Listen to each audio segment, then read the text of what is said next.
네, 청취자 여러분 안녕하십니까? 한 주간도 잘 지내셨나요? 저희 비밀해제 또 다른 에피소드로 시작합니다. 목사님 안녕하세요. 안녕하세요. 네, 목사님. 저기가 그 댓글을 먼저 치고 거기 우리가 응답을 좀 해드리고 이제 우리 본 에피소드를 들어가야 될 것 같아요. 예, 아니 댓글이 우리는 많지 않은데 네.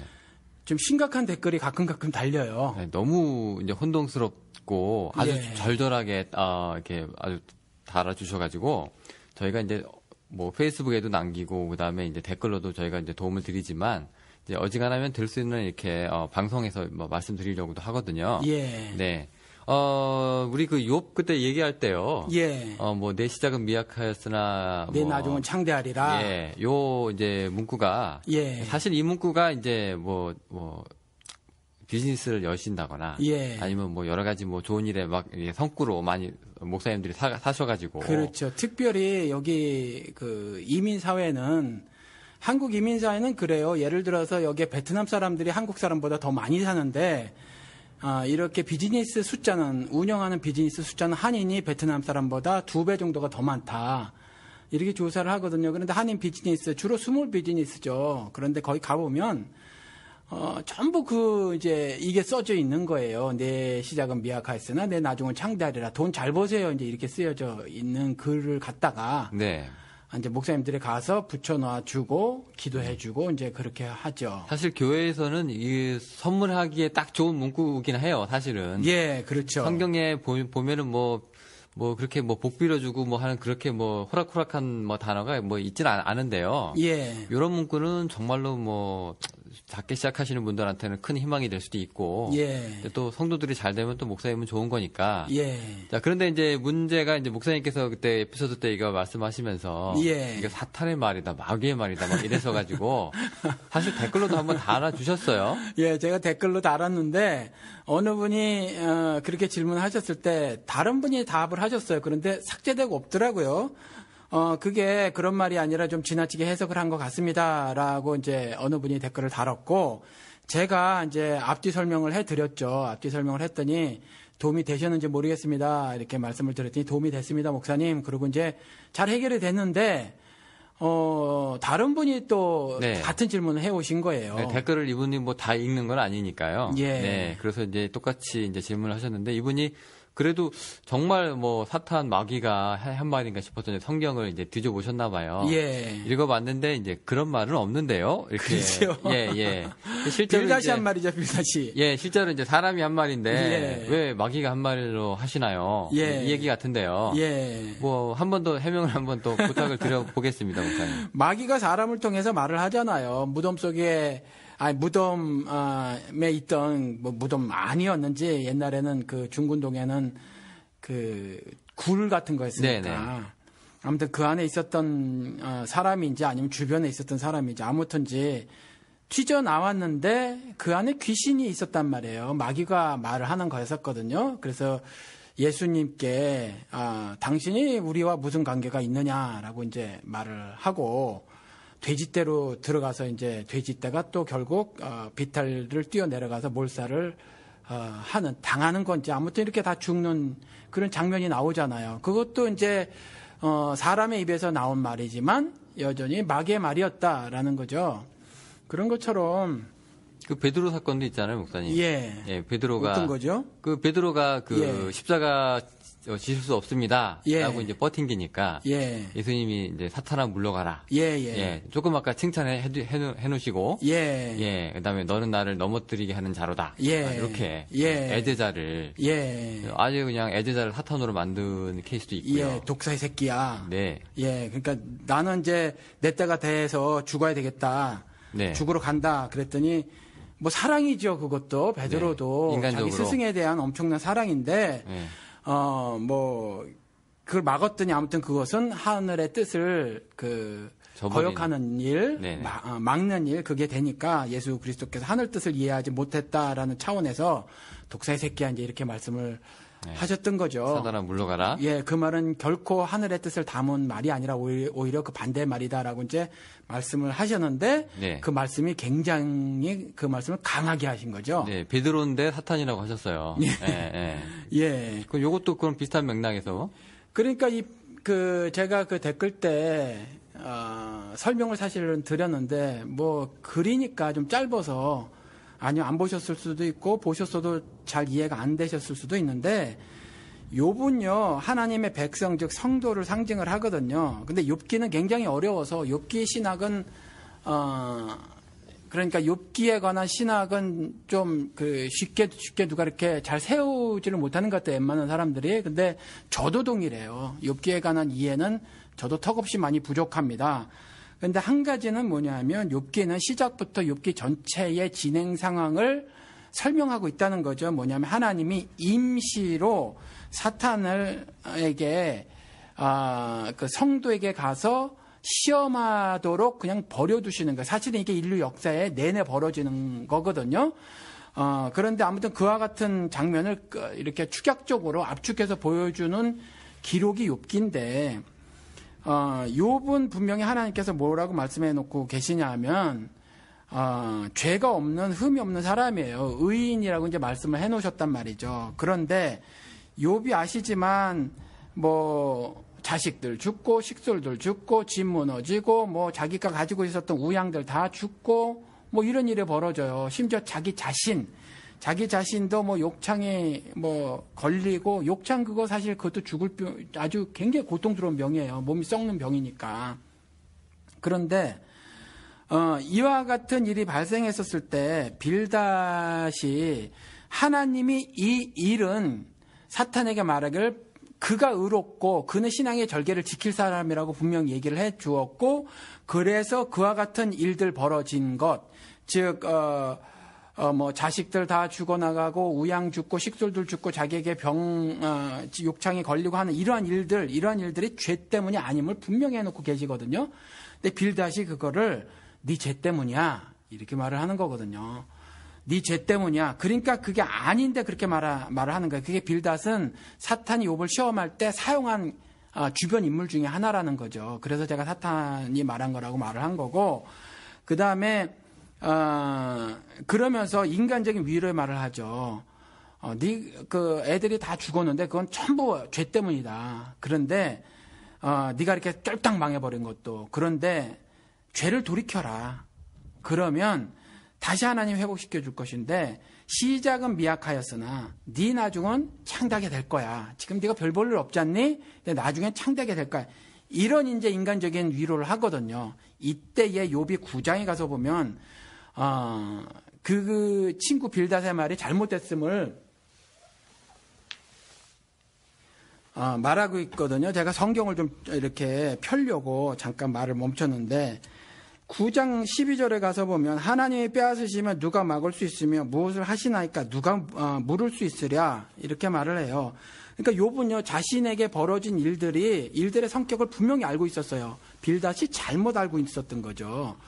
그래서 자기가 이러한 일을 당하고 있는 것은 하나님께서 자신을 연단함이고, 정금같이 나중에 욥이 고백하지만 우리 복음성가에도 있잖아요. 정금같이 나오리라 하는, 그게 그 욥기 기사거든요. 그러니까 거두시는 이도 하나님이시고, 주시는 이도 하나님이시다. 주시는 이도 하나님이시고, 거두시는 이도 하나님이시다라는 신앙을 욥이 갖고 있었어요. 그래서 빌닷의 이와 같은 영적 진단이 오류였음을 말을 하고 있거든요.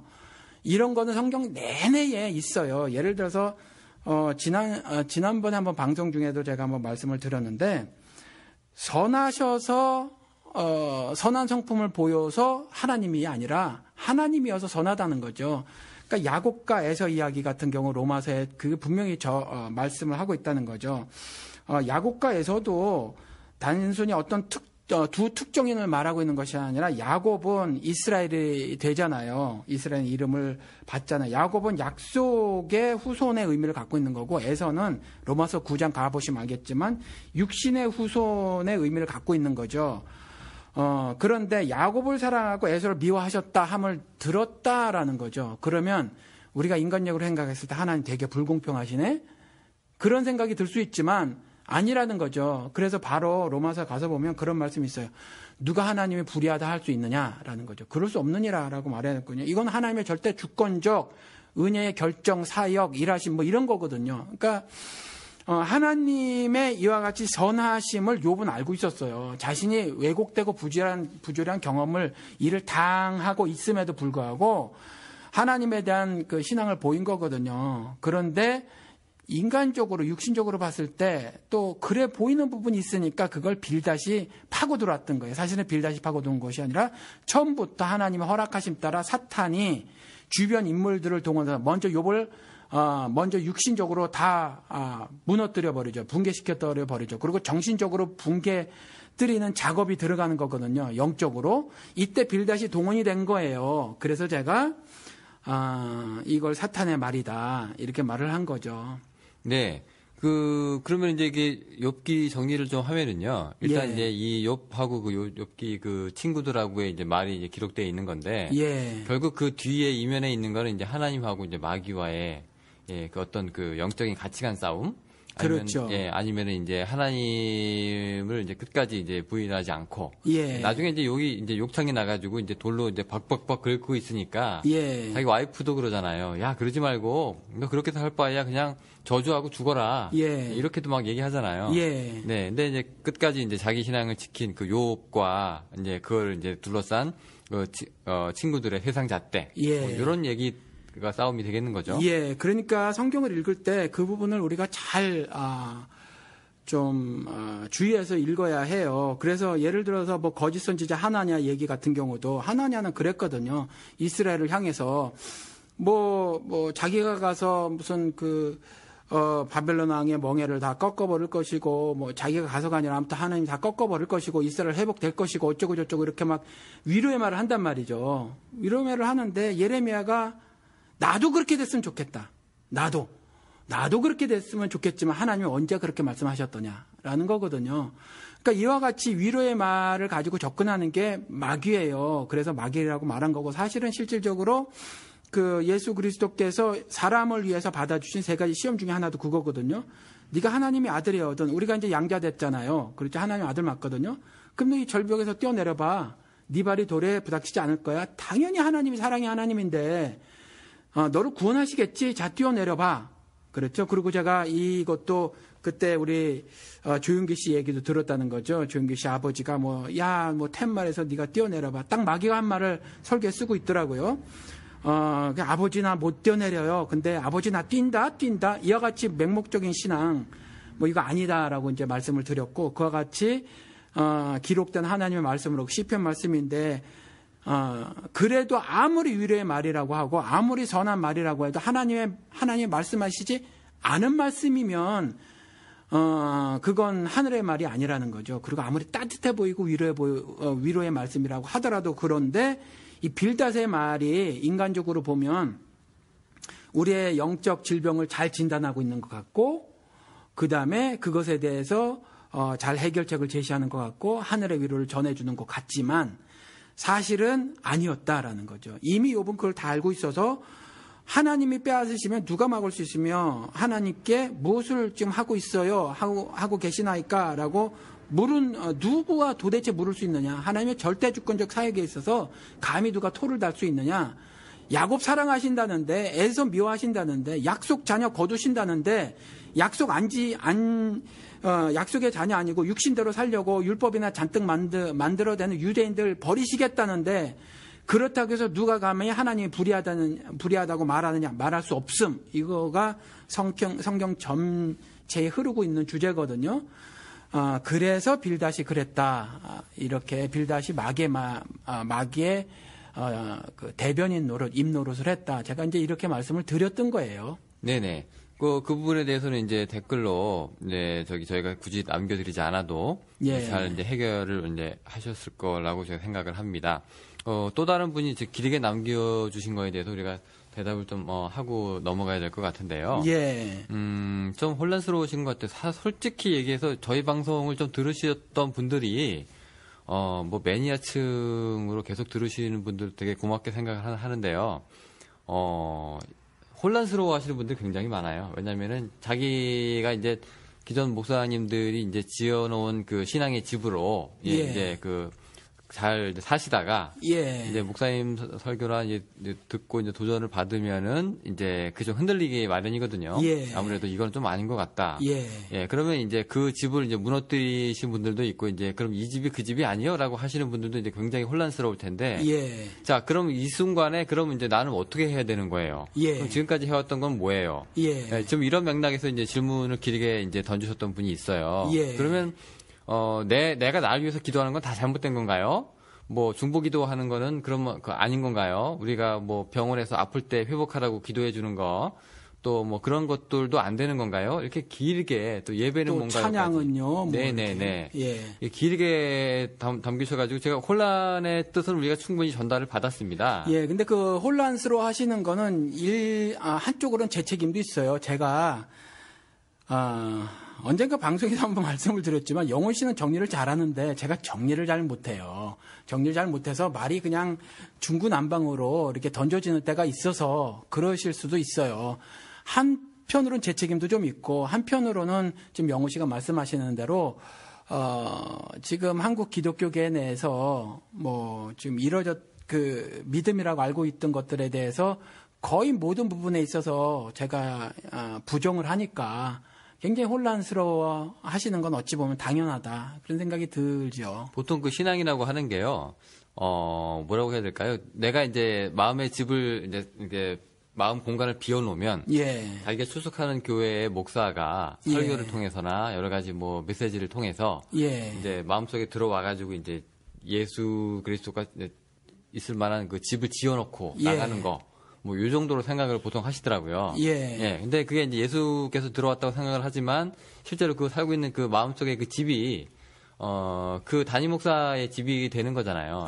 그 목사님의 가치관, 설교, 신학. 그렇죠. 그런 것들이 녹아가지고. 실제로 그래서 그런 말 하는 게 뭐냐면, 목사 따라간다 이런 말도 하고, 예. 그 목사의 한계를 벗어나지 못한다, 그게 교회는. 뭐 이런 말도 하고, 그러잖아요. 그러니까 뭐 이런 말도 있잖아요. 뭐 우리나라 대통령의 수준이, 대한민국 국민의 수준이다. 예. 누굴 뽑는지 이제 알면은 그 나라의 수준을 알 수 있다. 뭐 이런 것처럼. 예. 근데 목사님은 이제 대통령보다 조금 더 영향력이 있는 것 같아요. 제가 볼 때. 왜냐하면은 대통령은 5년마다 바뀌지만. 예. 이 목사님은 한번 참석해가지고 관계를 맺으면 이게 쉽게 관계가 끊기 그렇죠. 어렵죠. 인생에 절대적인 영향을 미치죠, 사실은. 네, 또 항상 또 와서 기도해 주시고 또 좋은 모습 보여주시는 건 사실이지만 예. 또 한 번 또 나쁜 영향을 주시면 또 그게 또 걷잡을 수 없이 커지기도 하는데요. 예. 근데 그런 분들이 이제 우리 목사님은 이렇게 나한테 신앙이란 집을 지어놨는데 이 목사님 팟캐스트 얘기를 들어보니까 조금 다르더라 예. 하는 수준에 그러면 이게 뭔지 따져보자 하는 수준이 아니라 예. 굉장히 멘붕 수준으로 오시는 분들도 이렇게 있었나 봐요. 그렇죠. 네, 그러면은 이제 목사님께서 이제 대답을 좀 해주셔야 될 것 같은데 무슨 대답을 어떻게 어디서부터 해요? 어떻게 대답을 해드려야 될지 저희도 좀 난감하긴 해요. 예. 사실 그 불교에서는요, 예. 이게 좀 화두라 그래가지고 예, 그렇죠. 스승과 제자 관계가 있으면 예. 스승이 제자한테 이제 뭐 화두를 주죠. 그 예. 화두가 이제 아주 거룩하고 철학적인 질문이지만 그걸 갖다가 이면으로 한 아주 예. 잡다한 걸 가지고 예. 그 화두를 이제 던져주는데 그 화두의 문제를 이제 얻고자 해결하고자 예. 막 1년, 2년을 막 허비하는 경우도 있고요. 예. 그래서 이제 해결하고 나서 스승한테 와가지고 이제 뭐 진단을 받기도 하고 좀 그런 예. 경우가 있어요. 예. 근데 어떻게 보면은 그만한 노력의 고민, 예. 그만한 수준의 뭐라고 해야 될까 인고, 예. 뭐 이런 것들이 우리한테도 조금 필요한데 조금 너무 급하신 나머지 성급하게 댓글을 너무 많이 이렇게 달아주신 건 아닌가. 뭐 그런 측면도 없잖아 있는데 그걸 한 개인의 탓 뭐 이렇게 돌리기보다는 일단 우리는 사지선다형 주입식 교육을 받아오고 살았어요. 지금까지도 그렇거든요. 그래서 이거 아니면 저게 정답인 거예요. 근데 정답으로 알고 있던 것을 정답이라고 말을 하지 않거나 제가 지금 그냥 해답이 5개인데 해답 중에 1개밖에는 아니다. 뭐 이렇게 말을 하거나 뭐 이렇게 하니까 뭐 혼란스러움을 느끼시는 거는 당연한 것 같아요. 심지어 이거는 제가 지금 목회를 하면서도 계속 경험을 하는 중이고 사실은 저 같은 경우도 30대 때 이걸 경험해요. 이것 때문에 그 몸살을 앓았어요. 20대 때는 이제 그 성경 가지고 몸살을 앓은 것이 아니라 이제 다른 어떤 그 뭐 인문학적인 주제, 사회과학적인 주제 가지고 사실은 몸살을 앓았고 이제 30대 들어와서는 성경 말씀을 가지고 이제 저도 이와 같은 고민들을 사실 했었어요. 왜냐하면 저도 특별한 나라에서 특별한 교육을 받고 자란 것이 아니라 한국에서 뭐 군대까지 갔다 온 사람이고, 그러니까 뭐 무슨 딸딸딸 외우는 거, 군대 가서도 뭐 군인 정신 외우고 뭐 딸딸딸 외우거나, 그리고 그것을 그대로 답쓰고 하다못해 한국에서 그랬잖아요. 시를 여러 번 읽어서 시를 감상하는 것이 아니라 시를 막 분석을 해요. 거기서 뭐 무슨 뭐 수사법 같은 거 찾고 외우고 뭐 이런 거 했거든요. 시험에 나와. 예, 네. 뭐 지은이 뭐가 뭘 썼는지 외우고 뭐 이런 거 그러잖아요. 그렇게 했거든요. 그러니까 이와 같은 어떤 교육을 받은 상태에서 갑자기 문제 제기를 확 해버리고, 그리고 실질적으로 방송 중에 제가 그렇게 말씀을 드렸단 말이죠. 먼저 붕괴시켜드리려고 합니다. 뭐 이런 말씀을 드렸거든요. 저도 교회에서도 마찬가지로 일단 교인들을 붕괴시키는 것이 먼저예요. 그게 죽어서 사는 법을 가르치려고 하는 거였거든요. 제가 고민했던 문제고. 그러니까 간증들을 들어보면 죽었다는 간증이 없는데 거듭났다는 거예요. 저는 그래서 이것이 믿기지 않는 거죠. 그래서 일단 붕괴라는 단어를 썼는데 사실은 죽이고 싶은 거예요. 죄에 대하여, 율법에 대해 죽이고 싶은 거거든요. 그래서 일단 붕괴 작업을 하는 건데, 세우는 건 제가 못해요. 세우는 건 하나님께서 하시는 거죠. 아무리 설교를 잘해봐요. 아무리 성경 공부를 해봐요. 세워지나? 그게 안 세워지는 거거든요. 성령 하나님께서 세워나가시는 거거든요. 저 같은 경우는 우리가 방송을 통해서 이제 안내 정도를 하는 거죠. 그래서 그러한 부분에 있어서는 제가 어떻게 특별한 답을 좀 드리기가 애매할 것 같아요. 그러면 이제 이분 같은 경우에는 이제 목사님 방송 듣고 공허해졌어요. 예. 이제 채워주세요. 예. 뭐 이런 이제 뭐 메시지일 수도 있잖아요. 예. 그러면 이제 그런 거에 대해서 해결 방법이 없는 건가요? 저는 이렇게 말씀을 드리고 싶어요. 저는 교인들이고 또 제가 만나는 사람들이고 간에 동일한 메시지인데 뭐냐면, 철학하는 사람들이 사유라는 거 한다고 그러죠. 뭐 생각하는 게 사유잖아요. 이 사유를, 철학에서 말하는 사유를 조금 아까 이제 스님들 말씀하셨는데, 스님들은 뭐라고 말해야죠? 참선이라고 말하죠. 참선. 네, 도 닦으시는 거. 네, 도 닦으시는 거죠. 면벽 참선, 벽 보고 이제 컴컴히 생각하는 거예요. 우리 기독교에서는 그 사유를 묵상이라고 하죠. 묵상. 그렇죠. 묵상이라고 하는데 그 묵상을 저는 몸으로 해라 이렇게 말씀을 드리는 거예요. 몸으로 해라. 묵상을 철학자들이나 스님들처럼 머리나 마음으로 하지 말고 몸으로 해라. 무슨 말씀이냐면 삶으로 살아라는 거예요. 하나님께서 제사보다 순종이 낫다고 했으니까 내가 실천 가능한 그것을 실천해 보라라는 거죠. 그랬을 때 하나님께 내가 아뢰고 싶은 말씀이 무엇이 안 생길 것인가. 그렇죠? 맨 땅에 헤딩해 보라라는 거예요. 맨 땅에. 그러니까 그랬을 경우 반드시 하나님께 무엇인가 말해야 되는, 하다못해 궁금해서 잘 이해가 안 돼서 하다못해 도대체 뭡니까? 내가 무엇을 어떻게 해야죠? 라는 질문이라도 던질 수 있다는 거죠, 하나님께. 그러니까 그 묵상을 몸으로 좀 하셔라. 실제로 좀 살아보셔라. 한번 말씀을 드렸는데 영어로 righteousness 말씀을 드렸잖아요. 의. 거기에서 righteousness에서 앞에가 right잖아요. 그렇죠? 옳다, 바르다라는 말이잖아요. 그리고 그 옳고 바르다라는 것은 또 성경적인 의미로 보면 purity, 깨끗함이거든요. 흰 눈같이 깨끗해지는 거. 이와 같은 것에 대해서 좀 고민을 해보셔라.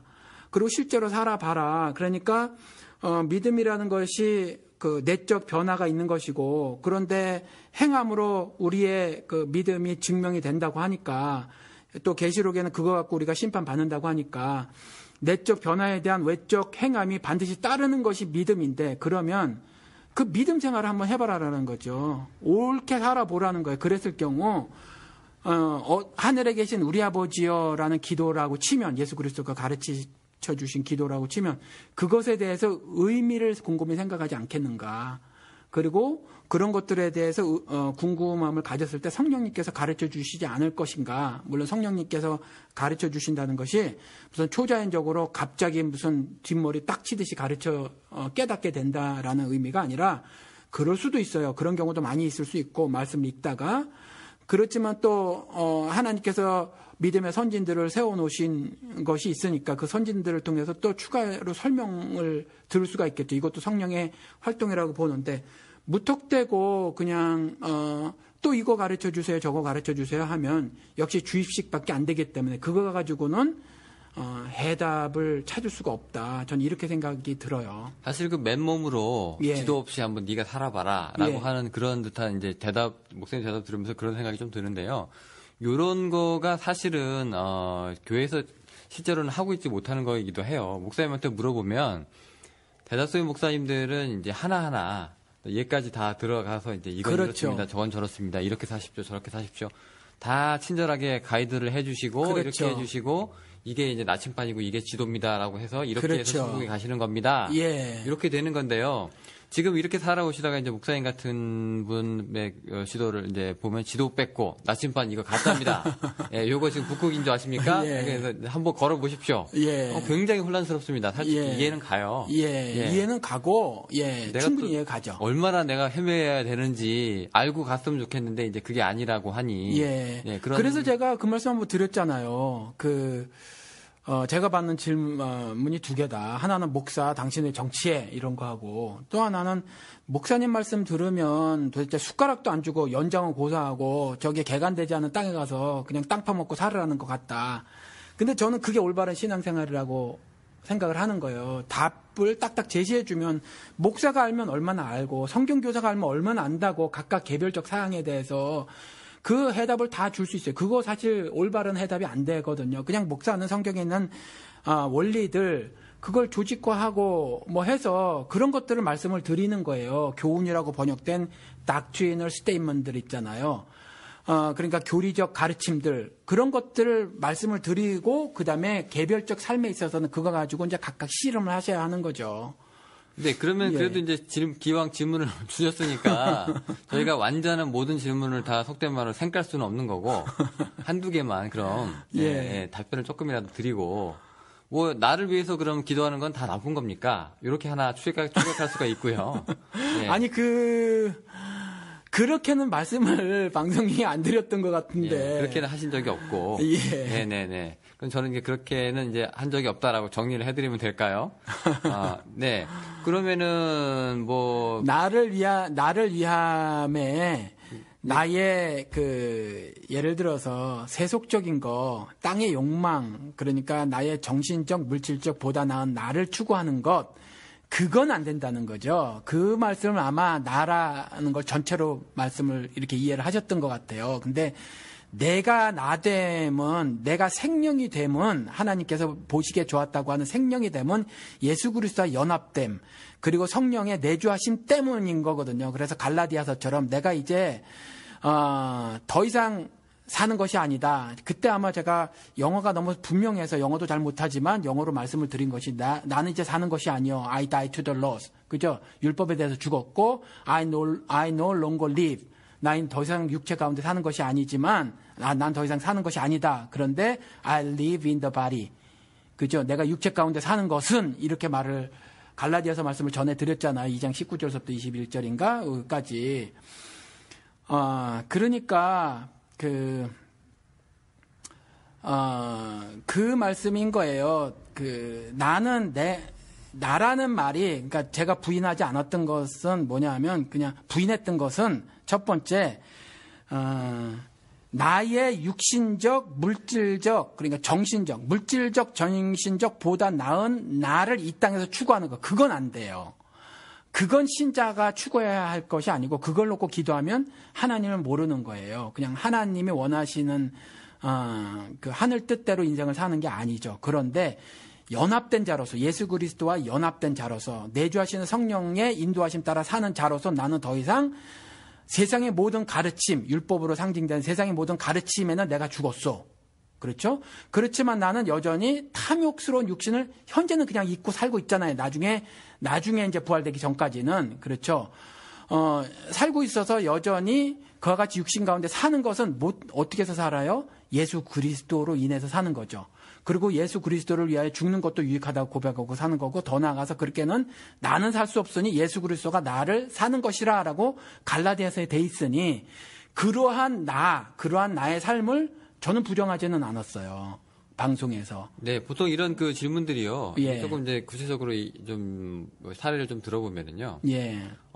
저 수능 점수 뭐 50점 올리고 싶어요. 예. 그 기도. 그다음에 저 의사 남편 만나고 싶어요. 예. 저 지금 현대차 타는데 벤츠 타고 싶어요. 예. 저 지금 뭐 의사 되고 싶어요. 뭐 예. 이런 수준이 목사님 얘기하는 좀 얼토당토하는 기도가 되는 거잖아요. 그렇죠. 네, 이제 근데 이분이 얘기하는 기도는 그런 게 아니라 그거하고 이제 이분도 조금 오해를 하신 것 같긴 한데 그런 게 아니라 저 몸이 아프고 정말 힘드는데 하나님한테 기도하는 것도 안 될까요?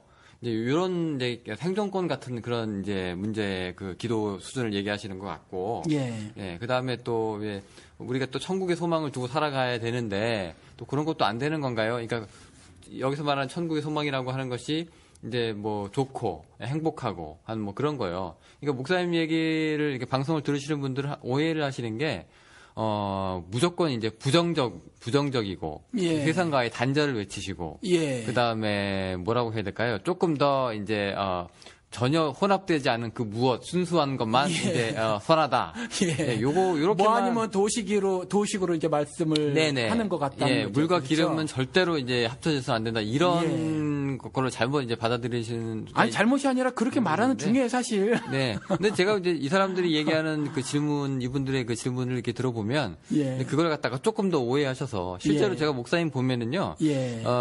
솔직히 그런 문제에 대해서는 굉장히 초연하게 살고 계시거든요. 왜 그냥 우리 아이들하고도 예. 그때 한 번씩 알코올 음료 한번 먹어봐라 예. 하시기도 하고. 그것도 여긴 21살이나 네. 먹을 수 있는데 아직 딸 셋 미성년자인데. 데리고 가가지고 식당에. 네. 괜찮다. 오히려 이런 분이시거든요. 근데 예. 지금 이제 굉장히 목사님 이미지가 엄격하고 예. 무섭고 그래서는 안 되라고 하시는 그런 무슨 율법주의 아주 목사님도 싫어하시잖아요. 그런 사람들을. 이 율법은 하나님 예수 그리스도께서 분명히 말씀하셨으니까 네네. 하나님을 반역하는 거라고 했으니까. 네, 그렇게 거꾸로 지금 사람들이 이제 오해를 하시고 이제 댓글을 달으시는 분들이 좀 있는 것 같아서 그 부분에 대해서는 제가 조금 이제 아쉬워서 해명을 좀 해드리는 거고요. 그러면 일단 시간이 좀 많이 지나갔으니까 이제는 이제 여기까지만 저희가 이제 정리를 해드리는 걸로 하고. 아니요, 좀 더 이렇게 이 말씀을 제가 좀 드리고 싶어요. 무슨 말씀을 드리고 싶냐 하면 우리 방송이니까 말씀을 하는 거죠. 그러니까 그 한국 문화에서는 좀 이게 익숙치 않지만 제가 과감하게 자꾸 말을 하는 것이 어떤 실예들을 갖고 오잖아요. 이제 미국만 해도 전 이제 미국에서 오래 살고 그래서 그런 것들에 대해서 거부감이 없는데 한국은 왜 그래 이런 것이 있지만 전 그냥 하는 거예요. 제가 욕을 먹더라도 하는 건데 그래서 그냥 어느 특정 교회 이렇게 말하지 않고 교회 이름도 직접 말하고 또 목사 이름도 직접 거명하고 그러는데 사랑의 교회 얘기를 다시 해볼게요. 오카는 목사님의 1:1 제자 양육이 잘못된 거냐라는 거죠. 잘못되지 않았어요. 그렇잖아요. 물론 그걸 신학자들은 곰곰이 살펴보고 여기에 부족함이 있다거나 설명이 충분하지 않다거나 이렇게 말씀하시는 분이 계실지 모르지만 목회자로서 저도 1:1 제자 양육을 정말 30대 초에 한번 해봤거든요. 참 좋아요. 그러면 오카는 목사님의 목회자로서의 1:1 제자 양육은 참 훌륭하다는 거죠. 그리고 그 1:1 제자 양육에 참석했던 모든 교인분들, 그분들의 참여하려고 했던 마음가짐, 의도들은 참 좋았어요. 그런데 제가 드리고 싶은 말은 뭐냐면 그 결과가 뭐냐는 거죠. 지금 사랑의 교회를 보면 엉망진창이라는 거예요. 왜 그러냐면 그냥 듣기만 해서 그래요. 들어서 깨달기만 한 거예요. 그런데 들어서 깨닫기만 했다라고 하는 건 사실은 깨달은 게 아니에요. 제가 그래서 사유라고 하는 거, 불교에서는 참선이라고 하는 거, 그런데 기독교에서는 묵상이라고 하는 걸 몸으로 하셔라, 즉 삶으로 살아내봐라 라고 말씀을 드린 게 뭐냐면 그거거든요. 느낌 아니까 알면 뭐예요. 그렇잖아요. 그래서 행함이 없는 믿음은 죽은 믿음이라고 한 거고, 요한계시록에 분명히 누가복음에도 예수 그리스도께서 내가 너희의 원한을 풀어줄 거다. 과부 이야기하면서 불의한 재판장. 근데 원한 풀어준다는 거 응답해 주신다는 건데 원한 풀어주면 뭐예요? 마지막에 인자가 올 때의 믿음을 보겠느냐? 그거거든요. 믿음 없으면 소용없어요. 그러니까 예를 들어서 교회가 1000명 되냐, 10,000명 되냐, 100,000명 되냐가 문제가 아니에요. 교회 행정이 좀 잘못되면 어때요? 교회가 좀 부스러지면 어때요? 교회가 좀 흔들거리면 어때요? 중요한 건 믿음이라는 거거든요. 그러니까 그 믿음인데 그 믿음에 대해서 하나님이 어떻게 판정을 하실 거냐면 계시록에 그리스도께서 다시 오실 때 행함대로 판정하신다고 그랬어요. 믿음을 나타낼 길은 오직 행함밖에 없어요. 그래서 몸으로 사시라는 거죠. 그래서 너희들이 갖고 온 재물 뭐 이런 거 다 소용없다. 순종해라, 순종해라, 순종해라, 순종해라 이렇게 말씀하신다는 거죠. 그러니까 듣고 깨달으려고만 하시지 마시고 우리 방송을 비롯해서 지금 보니까 팟캐스트에도 굉장히 많은 훌륭하신 목사님들의 설교라든가 뭐 이런 것들이 올라져 있는데 그거 100년, 1000년 들어서 느낌 아시면 뭐 할 거냐는 거지. 이 느낌 아니까 그 무슨 말씀인지 아세요 혹시? 예, 개그 콘서트에 나오는 그러니까 유행어죠. 이쁜 여자 개그맨이 나와가지고 느낌 아니까 그런데 참 이뻐요. 그런데 아무튼 그렇게 알기만 하면 뭐 하겠냐는 거죠. 알면. 그러니까 몸으로 좀 사시고 한번 좀 잘못됐으면 어때요? 좀 잘못됐어도 하나님이 선한 의도였으면은 그런 거 가지고 일일이 다 책망하시고 저희 징벌 가하지 않으실 테니까 최선을 다해서 말씀을 펴시고 읽고 듣고 지키는 가운데 하나님이 복 주신다고 했으니까 한번 그렇게 살아보시라는 거죠. 그래서 크리스찬들은 영어로 또 한번 얘기할게요. 미국에 살다 보니까 좀 이해해 주시기 바랍니다. Do the right thing. 옳은 것을 하는 게 크리스찬이 아니에요. 겨우 이 정도가 아니에요. Make it right. 올바르게 하는 게 크리스찬이거든요. 그러니까 바깥의 일이 이게 옳은 게 있고 저게 불의한 게 있는데 난 오른쪽에만 서야지 정도가 아니라 불의한 것조차 옳게 만들려고 하는 것. 즉 세상에 나가서 빛으로 살고 세상에 나가서 소금으로 사는 거. 그래서 do the right thing이 아니라 make it right. 이 삶을 사는 것이 크리스찬이란 말이죠. 그러면 내 삶에 그 불의한 것들, 죄된 것들, 더러운 것들, 악한 것들이 스며들어온 것이 있나 그걸 적극적으로 개선해 나가야 하며 내가 속한 작은 공동체, 우리 가정, 그 다음에 내가 속한 그보다 조금 더 큰 공동체, 학교, 직장, 그리고 더 큰 공동체, 뭐 서울시면 서울시, 그 다음 나라면 나라에 불의한 일이 있는가 없는가를 살펴보셔서 그래서 올바르게 고쳐나가는 일을 적극적으로 수행해 나가는 게 신자들의 삶이라는 거죠. 그러면 그렇게 한번 보시고 그 다음에 내 한계를 절감해 보세요. 기도가 어떤 것이 나올 것인가. 능력의 하나님, 그 다음에 전지전능의 하나님을 의지하게 되고 말이죠. 그 다음에 그때 가서 진짜 의가 뭔지, 사회적 정의와 하나님의 의의 다른 점이 뭔지를 고민하게 될 것이고, 그 다음에 나의 그런 행함 속에서 내가 추구해야 될 것이 이 땅에서 살아가면서의 사회의 구조적 모순의 해결이냐, 아니면 그거보다 더 큰 하늘 의의 이 땅에서의 내 삶을 통한 성취, 즉 하나님의 영광을 드러내는 일이냐에 대해서 고민하게 될 것이고, 그러다 보면 기도도 내용도요, 하늘에 계신 우리 아버지 그랬을 때 하늘에 계신의 의미가 이제 가슴 벅차게 내게 다가온단 말이죠. 그렇게 일단 삶을 한번 살아보셔라. 느낌 아니까 정도가 아니라 열심히 많이 듣기만 하시지 마시고 다 깨달아지지 않고 이해가 부족하고 충분하지 않더라도 더 중요한 건 하나님께서 성경 신구약 내내 강조하신 것이 적용이 아니라 순종이라는 거죠. 적용은 나와 하는 거니까 적용하지 마시고 하나님과 하려면 그냥 순종해야 돼요. 그래서 순종 한번 해보셔라. 그 말씀을 좀 드리고 싶네요. 네, 일단 몸으로 사는 신앙을 한번 해보시고요. 예. 예, 좀 혼란스러우시더라도 또 돌아가는 듯한 느낌이 좀 있더라도 예, 한번 그 의문점을 품고 한번 해결해 볼까 하고 예, 그렇게 당차게 한번 살아가시는 것도 괜찮을 것 같습니다. 예. 네, 목사님 답변 감사드리고요. 사실 우리가 오늘 에피소드가 이제 낙태 문제를 한번 다뤄보려고 했었어요. 예, 그런데 지금 제가 답이 너무 길었죠. 예, 근데 어차피 질문이 길었으니까 답도 길어지는 건 사실인데 또 이분이 또 좋은 말씀을 주신 게 끝날 때 한번 정리 좀 해주고 끝났으면 좋겠다. 이렇게도 말씀을 해주셔서. 저희가, 근데 질문들이 제가 워낙 1시간 반 동안 많은 질문들을 던지다 보니까 일일이 다 모든 질문을 제가 마지막에 다 그렇게 정리하지는 못하고요. 예.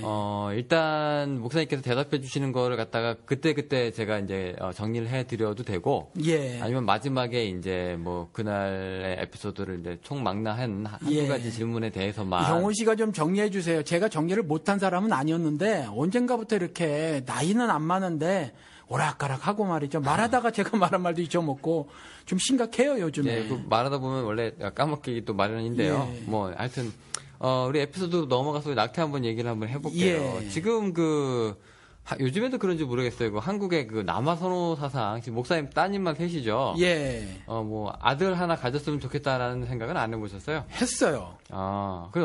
그런데 어떻게 그냥 딸 셋이라서 그냥 여기까지인가 보다 이렇게 하시는 거예요? 아니요. 우리 같은 경우는 처음에 이제 가족계 결혼하면 이제 아기를 몇 가질까 이렇게 서로 이제 의논하잖아요, 부부간에. 네, 상의하죠. 근데 우리는 이제 넷을 갖기로 했어요, 사실은. 신혼 때 원래? 예, 넷을 갖기로 했는데 첫 애를 제왕절개를 했어요. 제왕절개라고 하나? 이렇게 배를 갈라서 낳는 거를 했어요. 예, 이거 개인적인 정보가 막 나오는 거 아닙니까? 네. 아니, 뭐 어때요? 뭐 별로 관심 있는 얘기는 아니겠지만 아무튼지 그러는 바람에 두 번째 애도 그럴 수밖에 없었어요. 두 번째도 그냥 시도는 해봤는데 네.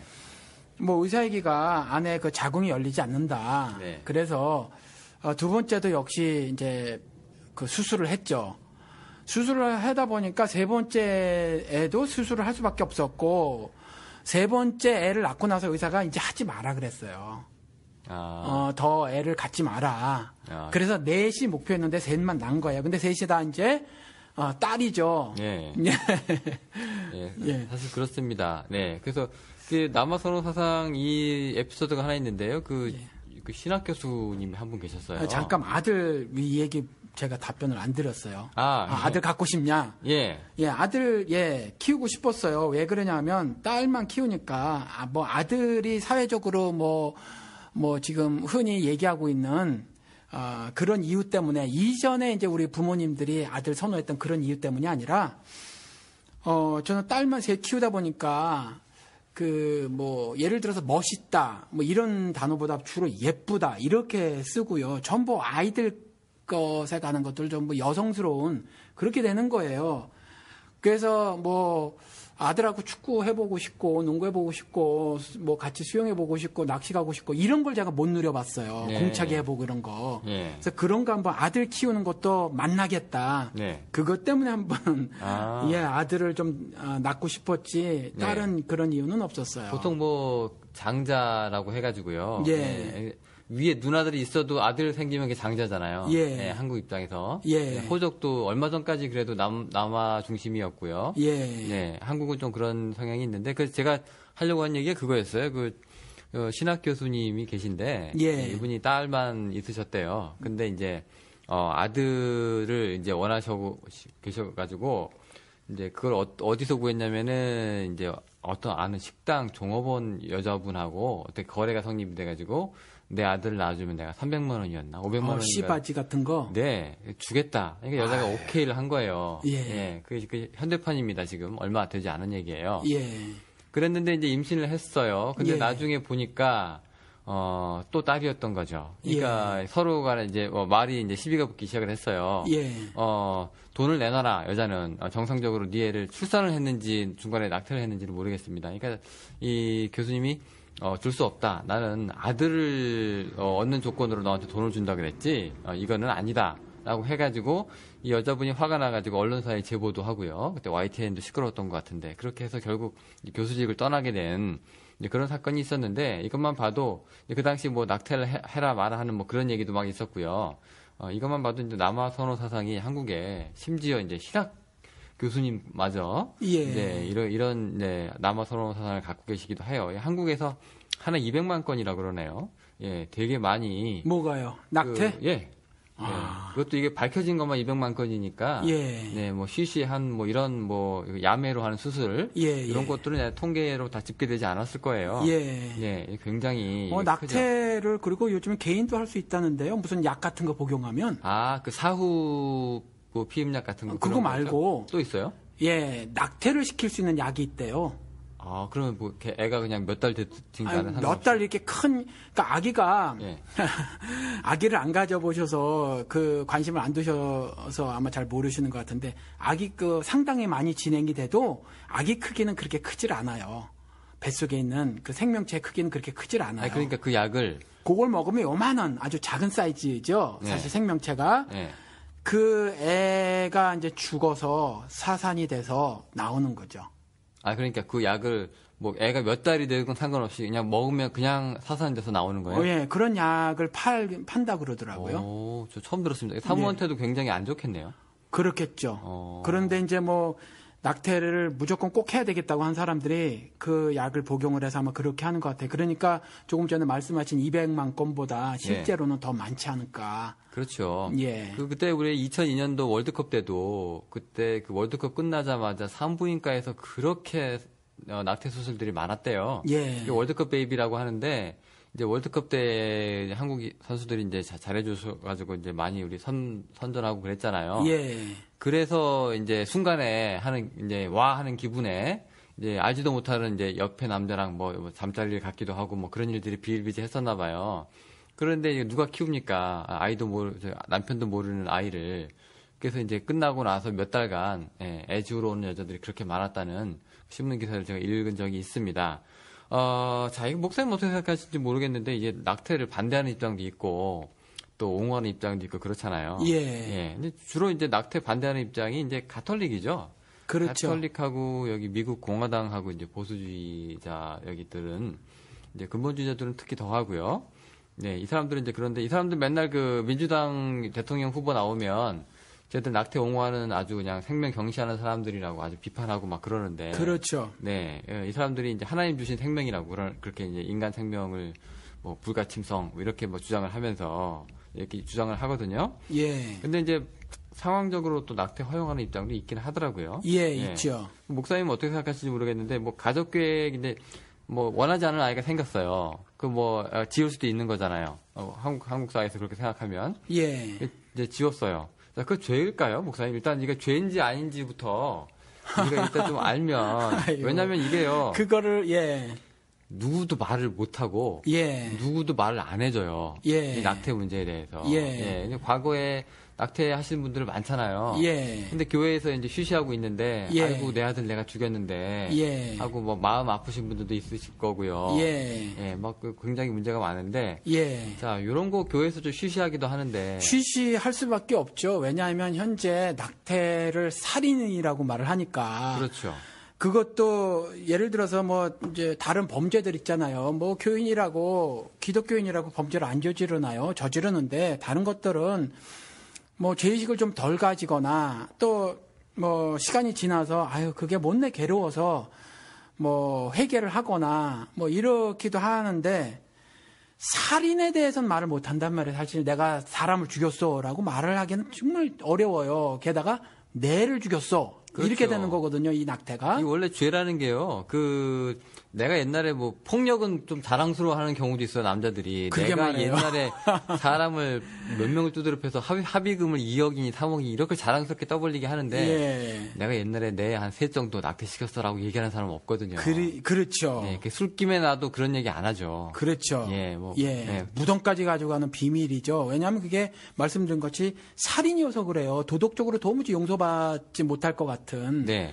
그런 생각들이 지배적이라서 네. 그래서 아마 그런 것 같아요. 네, 자기가 자기 애를 죽였다는 그 죄책감. 예. 뭐 그런 거겠죠. 예. 근데 그게 실제로도 살인죄로 보느냐 안 보느냐 뭐 문제도 좀 있는데. 예. 이제 제가 지금 묻고 싶은 건 이제 기독교하고 이제 목사님의 입장이거든요. 예. 우리가 오늘 낙태를 다루자고 했는데 먼저 이렇게 좀 정리를 먼저 했으면 좋겠어요. 뭐냐 하면 지금 낙태에 대해서 제가 생각하고 있는 것을 말씀을 드릴 테지만 제 생각이 꼭 옳다는 아니에요. 옳다는 아니고 그래서 이것에 대해서는 여전히 끊임없이 논쟁 중이고요. 또 어떤 입장을 취하는 것, 어떤 생각을 갖는 것, 어떤 행동을 취하는 것이 하나님을 신앙하는 사람으로서 올바른 것인가에 대한 생각은 계속 이렇게 진행 중인 것 같아요. 그래서 어떠한 말씀을 사실 드려도 반박할 소지는 있을 것이다.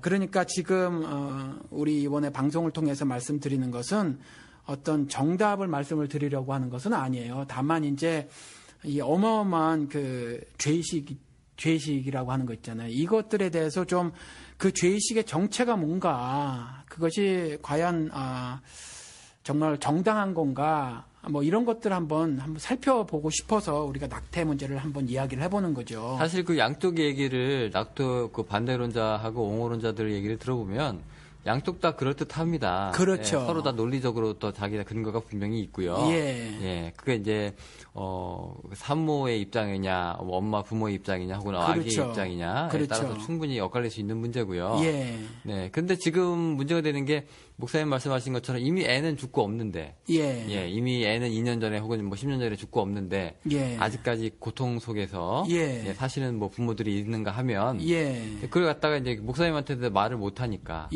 또 목사님은 거기에 대해서 상담해 주실 수도 없는 문제고, 교회에서도 쉬쉬하잖아요. 그렇죠. 일단 캐톨릭만 해도 그 부분에 대해서 아주 공개적으로 말을 해요. 낙태는 살인이다 이렇게.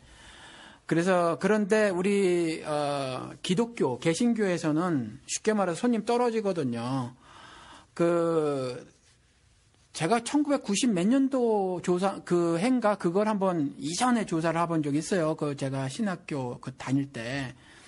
네, 최근 조사는 제가 못 봤는데 뭐 기사는 본 적이 있어요. 제가 직접 조사한 건 아니고 그 전에 이제 제가 조사를 해본 거였고, 보면 그 비기독교인의 낙태율과 기독교인의 낙태율이 거의 비슷해서 1990 몇 년도에 그때 거의 35% 정도가 됐었어요. 그러니까 한 번 이상 낙태를 경험했습니다라고 한 응답, 가임 여성의 응답률이 비기독교인과 기독교인이 비슷했었다라는 거죠. 미국 같은 경우는 더 많아요. 더 많은데 모르죠. 한국에서는 솔직하게 대답을 안 해서 그런 건지 어쩐지는 모르지만 아무튼 굉장히 큰 숫자인데, 종교와 상관없이 이제 낙태를 한다는 얘기네요. 낙태를 하죠. 네. 낙태를 하고 있어요. 실질적으로 많이 하고 있죠. 조금 전에 아까 말씀하신 대로 200만 건 플러스거든요. 더 된다는 거죠. 그러면 그 200만 건이 전부 그 무신론자나 비기독교인이냐, 그게 아니라는 이야기죠. 이게 그 신앙이 없는 사람이라고 하더라도요. 이게 분명히 자기 안에 몸에 생명이 있는 건 아는 거고, 그게 또 자기의 그 악이라는 것도 알고 있으면서도 할 수밖에 없으면 굉장히 마음이 아플 건데, 그렇죠. 여기에 신앙이 있으신 분들은 이게 살인죄야라고 이제 은연중에 생각을 하시면 거기에 죄책감까지 더해서 책임감에 뭐 후회에 죄책감까지 더하셔서 굉장히 좀 슬픈 날을 또 보내실 것도 같네요. 근데 한평생 그러니까 좋은 글씨를 이마에다 쓰고 사는 거나 마찬가지인 거예요. 화인처럼 콱 찍어가지고. 네, 낙인. 낙인 찍어가지고 말이죠. 누구한테 말도 못하고 말이죠. 그리고 이제 인생 살 수밖에 없는 건데, 교회를 다니면서도 계속 거짓말을 할 수밖에 없는 거죠. 그런데 우리가 무의식 중에라도 사실은 그 뱃속에 있는 그 생명하고 그다음에 태어난 아기하고 사실은 좀 다르게 인식을 하고 있어요. 실질적으로. 그러니까 엄마 뱃속에 있는 애하고 그다음에 나온 애하고 이렇게 차이가 있다는 얘기죠. 무의식적으로도 누구나가 좀 다르게 인식을 하고 있는 것이 뭐냐면, 예를 들어서 민법에서 보면요. 아기가 태어났잖아요. 만약에. 근데 그 아기에 대한 유산, 재산 분배 있잖아요. 그거하고 뱃속에 있는 아기하고 달라요. 그러니까 뭔가 다르게 인식을 하고 있는 거죠. 일단 이 애가 태어나고 나야 이제 사람 노릇을 좀 하고 있는 사람 역할을 좀 하고, 안에 아직 뱃속에 있으면 사람 대접을 그나마 좀 덜 받는 뭐 그런 말씀이신가요? 정확하게 그음을 어떻게 그느냐, 그 바운드리 설정 어떻게 하느냐까지는 모르지만, 인식은 뭔가 무의식적으로라도 아니면 뭐 어떤 인식 하에서라도 좀 다르게 인식을 하고 있는 거란 말이죠. 그러니까 이 뱃속에 있는 그 생명체에게 태어난 아기와 동일한 유산을 물려주시오라고 법정 소송을 하고 그러진 않거든요.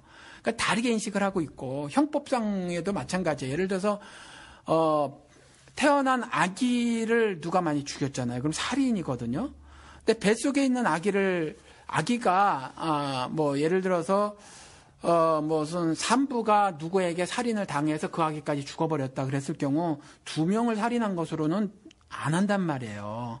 그러니까 뭔가 좀 다르게 인식을 하고 있는 것은 분명해요. 그런데 이제 우리 기독교계 내에서 특별히 이제 가톨릭에서 강하게 그것도 살인이다 이렇게 이제 말을 하고 있다는 거죠. 그러니까 산모가 이제 그 임산부가 예. 뭐 불의의 사고로 이제 사고를 당했을 때 예. 살인이라든가 이런 사건에 이제 연루가 됐을 때 그 예. 살인범에 대해서 임산부까지 죽이는 나쁜 놈이라는 얘기는 하지만 예. 사람을 2명을 죽인 놈이라고는 얘기 안 한다는 얘기죠. 예. 그래서 법적으로 그런 이제 한계가 좀 있네요. 예. 그리고 차이가. 또 하나 도덕적으로도 그래요. 예를 들어서 우리가 모르고 사람을 죽여봐요. 만약 실수로. 그렇죠? 그럼 과실치사라고 하잖아요. 네. 그렇죠. 과실치사. 물론 고의적 살인보다는 그 형벌이 작지만 아무튼 이것도 살인으로 치거든요. 성향 실수지만. 차이가 좀 있죠.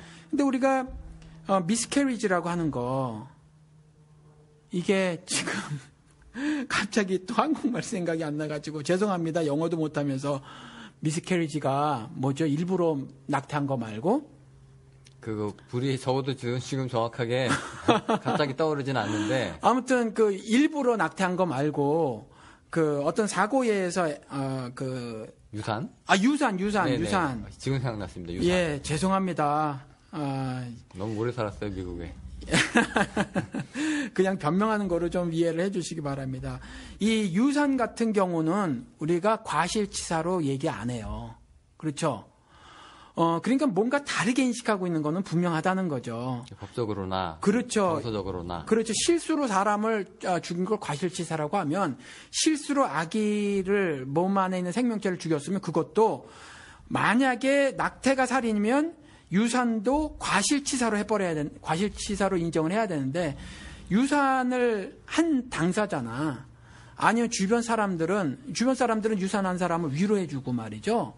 그다음에 그 유산을 겪은 사람도 자기가 과실치사의 아픔을 토로하기보다는 뭐 다른 식의 어떤 뭐 생각을 갖는단 말이죠. 어떤 슬픔, 아픔 이런 이야기를 하지 자기가 범죄를 저질렀다고는 생각을 안 한단 말이에요. 그 목사님 그 법적으로는 이제 그런 거가 이제 확실히 이제 구분이 되긴 하는데요. 예. 우리나라 그 정서상 예. 우리나라는 태어나면 일단 한 살이라는 게 예. 엄마 뱃속에 있는 열 달을 그냥 한 살로 인정을 해주는 거. 예. 예, 이제 이전부터 이미 처음에 이제 이 생명이 시작됐을 때부터의 그때부터가 이제 인간의 생명이라고 예. 생각한다는 그런 이제 추측도 있고 막 그렇거든요. 예, 그건 전 추측이라고 생각을 해요. 물론 나오면 한 살. 예, 왜냐하면 우리는 0으로 시작하는 민족이 아니었거든요. 우린 눈에 보이는 1서부터 시작을 해요, 사실은. 그래서 그랬지, 우리도 만약에 그 서양 사람들처럼 0으로 했으면 이 뱃속에 있는 생명체까지 계산해서 뭐 이런 게, 그것 때문에 나오자마자 한 살로 친 것 같지는 않고요. 그렇다고 해서 생명을 경시한 거는 아니죠. 시작점이 이제 0이냐 1이냐의 문제지. 그건 아니었다. 예. 요즘도 뭐 애들을 뭐 개월수로 얘기하시는 분들이 많이 있으니까. 네. 그런 문제는 그렇다고 치고요. 예. 근데 실제로 우리 목사님이 지금 태아가 중요하지 않다는 그런 얘기는 아니에요, 지금. 그렇죠. 절대로 아니죠. 생명을 경시해도 좋다. 이 얘기는 아니에요. 그렇죠. 근데 그 낙태하는 이게 보면은 낙태하지 말라고 우리 경고 영상 같은 거 보면은요. 무슨 뭐 안에 이제 엄마 자궁 안에 이제 의료기구가 들어가서 예. 가위로 애들 이렇게 도망도망 내고 나서 호수 같은 걸로 쭉 빨아버리고 예. 그렇게 이제 한 인생이 마감되기도 하는데 예. 그 애가 막 피하고 그래요. 그거 이제 위험하니까 예. 그런 물건들이 의료기구들이 들어오면은 자기 해하려는 줄 알고 예. 어떻게 알고 무의식적으로 이렇게 본능적으로 이렇게 피한다는 그 동영상을 제가 봤거든요. 예. 그러면은 그게 이 안에 있으나 밖에 있으나 예. 어떻게 이 위험을 알고 감지하고 그것을 피할 수 있는 능력 본능까지 갖췄다면 예. 그리고 심장도 뛰고 이제 그 안에 신진대사가 일어나고 있는 거라면 예. 그것도 또한 그 애가 되지 않을까 예. 하나의 생명으로 우리가 취급해야 되지 않을까라는 예. 생각도 또 있거든요. 예. 그런 문제에 대해서는 어떻게 생각하세요? 그러니까요. 그래서 살인이라고 이제 말을 하는 거거든요. 그런데 그 생명체는 그것이 사람이든 아니든 그와 같이 동물적 본능의 반응을 보일 수는 있어요. 그러니까 그것이 만약에 포유류의 다른 짐승에 만약에 그 중조를 시도를 하려고 하면 뭐 다른 포유류 짐승도 동일한 그 반응을 보였을 거라는 거죠. 그래서 그것 가지고 인간 사람을 살인을 하는 거라고 이렇게 확대해서 해석을 할 수는 없다라는 거죠. 일단 그럼 목사님의 입장은 이제 기본적으로 이제 낙태에 대해서는 뭐 이렇게 좋은 입장은 아니시지만 죄예요, 죄. 예, 낙태는 죄지만 죄. 그게 살인죄로 사람을 이제 몰아가서는 안 된다는 그런 입장이시네요. 예, 정확하게 구분을 하면 그렇다라는 거죠. 낙태는 살인은 아니다. 예, 이렇게 말씀을 드리고 싶은 거예요. 보통 그 전통적인 그 기독교의 입장이 보면은 이제 주로 이제 낙태에 대해서 이제 반대를 하는데요. 예. 근데 그 이유가 이제 그 하나님의 형상대로 인간이 지어졌다. 예. 그러니까 이제 그게 나오든 엄마 예. 뱃속에 있든 예. 그거 역시 그것도 이제 하나님의 형상을 지닌 사람이다. 예. 이런 이제 입장도 하나 있는데 예. 그런 문제에 대해서는 어떻게 생각하세요? 그러니까 사람의 형상을 지녔다고 하는 건 하나님의 영을 가져야만 되는 거군요. 그러니까 사람이 사람이다라고 하는 거 있잖아요. 생명을 가졌다라고 하는 건 그러니까 창세기에 나온 거대로 리빙 소리라고 하는 거 있잖아요. 생명이 된지라 했을 때 생명이 된 건 하나님의 영, 코로 하나님 불어넣으셨다고 하는 그것, 그 존재만 사람으로 성경에서 말하고 있어요. 그래서 우리 성경적으로는 목숨과 생명이 달라요. 목숨은 그 개 뭐 이런 거에서도 갖고 있는 그게 이제 목숨이고 우리 인간들이 갖고 있는 그건 또 다르죠. 그런데 그 하나님의 모습과 형상을 지녔다고 하는 건 그와 같았을 때만 이야기를 하는 거예요. 그러니까 인간의 영혼, 인간에게 있다고 하는 그 영혼이 언제 주입이 되는가에 대한 문제가 여기서 제기가 될 수가 있어요. 그럼 뭐 언제 된다고 생각을 하시는 거예요? 목사님? 몰라요, 저는. 아무도 모르는데 전통적으로는 그런 게 있었대요. 로마에서는 이전에 뭐 아기에게 인간의 영혼이 아기가 태어난 지 40일이 지난 이후에 주입이 된다고 믿었었대요. 그래서 아기가 태어나면 이렇게 어떤 보자기에 이렇게 씌워가지고 바깥에다 내놓는답니다. 물론 이제 젖을 계속 먹이죠. 젖을 계속 먹이는데 40일을 두고 그 아기가 살아나면 그 다음에 이제 인간, 그 아기에게 영혼이 주입이 돼서 그 다음에부터 사람이다 이렇게 해가지고 물론 그때 로마의 때의 그 영혼이라고 말했던 것이 성경에서 말하고 있는 그것과는 좀 다를 수가 있지만 아무튼 그런 인식을 했다는 거죠. 그래서 인간의 육체에 영혼이 주입되는 시기를 그렇게 이해를 했었다라는 거죠. 그러니까 지금은 사실은 과학이 발달되면서 잘 몰라요. 잘 몰라서 그래서 그것을 성경에서 말하고 있는 몸속에 있는 생명체가 과연 하나님의 모습과 형상을 지닌 생명이냐 아니냐에 대해서는 성경에서 밝히 이렇게 규명해 놓고 있지 않으니까 우리는 모른다 이렇게 해야 된다는 거죠. 그래서 있는 거로 인정을 해서 살인이다라고 할 수는 좀 하긴 좀 그렇다는 거죠. 근데 왜 그 기독교적인 입장에서 보면은 그 창세기는 뭐 하나님의 형상이라고 제가 금방 말씀드린 거고요. 예. 시편에 보면은 왜 다윗이 뭐 주께서 뭐 내 모태에서 나를 만드셨다. 그렇죠. 하는 뭐 그런 얘기를 해가지고 내 모태에 있는 것도 다윗이었다. 예, 다윗은 그럼 예. 언제부터 다윗이었냐? 예. 모태에서 나오는 게 다윗이 아니라 예. 모태에서 이미 조성되어 있을 때부터 다윗으로 하나님께서 만드셨던 거다. 더 심한 표현은 나를 조성하기 전부터 하나님께서 나를 택정하사. 네, 아셨다는 거죠, 나를. 예. 네. 자, 그러면 이해가 뭐가 될 줄 알고 우리가 인간이 함부로 여기에 개입을 해가지고 애를 막 자르고 말고 뭐 죽이고 할 수 있느냐? 그렇죠. 이거는 신성 뭐 불가침이기도 하고요.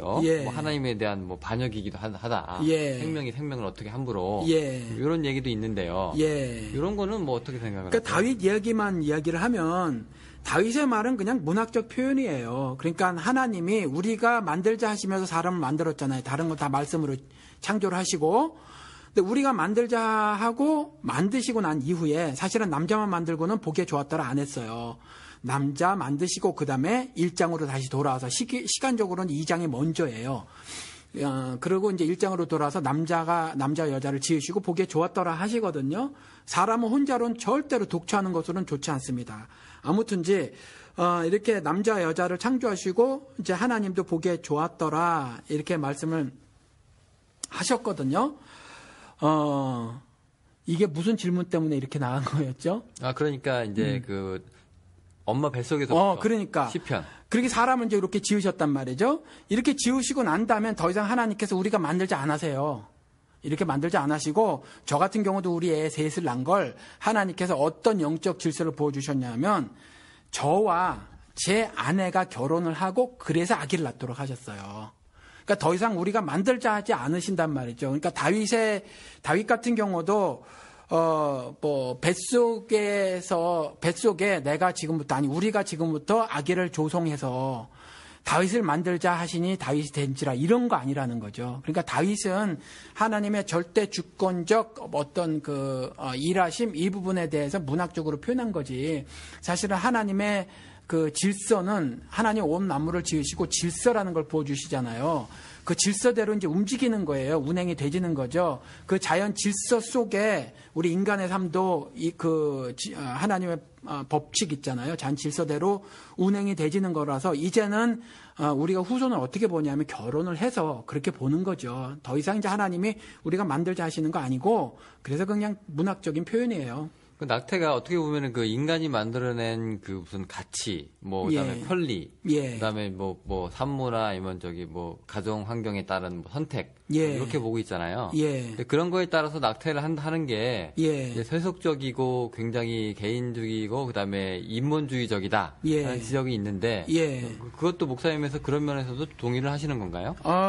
그런 면으로선 동의를 하지 않아요. 그래서 사실은 이것도 한국의 미국 사람인지 모르겠어요. 아마 제 생각에는 미국에서 이렇게 시작을 했던 것 같은데 그 여성의 인권, 그러니까 인권은 제가 말씀을 자주 강조해서 드리지만 하나님의 모습과 형상이 구체적으로 무엇으로 우리 인간들에게 주장이 되지냐면 인권과 자유 혹은 평화 이런 것들로 주장이 되지는 거거든요.